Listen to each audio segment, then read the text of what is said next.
திருவிழா நடக்கும் முடிய போகிறீங்களோட இன்னும் கொஞ்ச நேரத்தில் சாமி வந்து போயிட்டாங்க. கொஞ்ச நேரத்தில் மஞ்சள் பூ எல்லாமே இருக்கும்.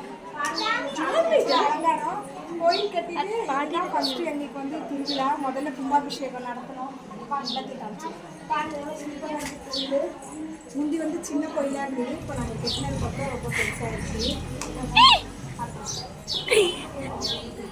பாருங்க, அம்மன் சாமி, பத்திரகாளி சாமி எல்லாருமே இதில் இருக்காங்க. உச்சிமாலி அம்மன் அப்படின்னு நிறைய பேர் இருக்காங்க.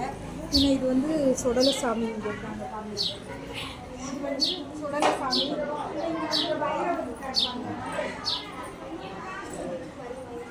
இங்கே வந்து வைரவர் இருக்காரு. சாமியாக இருக்கு.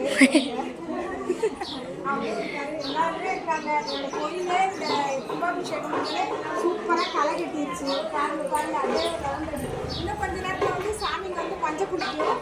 இங்கே பானை வைப்பாங்க. இன்னும் வைக்க தொடங்கல. ஏன்னா ஊர் சுற்றி எல்லா வீட்டுக்கும் போவாங்க. எல்லாரும் வாசலில் தண்ணி மஞ்சள் வேப்பலை வச்சுருப்பாங்க. சிலர் ஜூஸ் இளநீலாம் சாமிக்கு குடிக்க கொடுப்பாங்க. பின்ன இந்த தண்ணி மஞ்சளை கலக்கி குளிப்பாங்க. ரொம்ப அமோகமாக இருக்கும். அடுத்த வருஷம் எல்லாரும் வாங்க எங்கள் ஊரில் வந்து கோயில் கொடைக்கு கலந்துக்குங்க. இன்றைக்கி முடியுது. இன்னும் கொஞ்ச நேரத்தில் திருப்பி நாங்கள் வீடியோ போடுவோம். பாருங்கள்.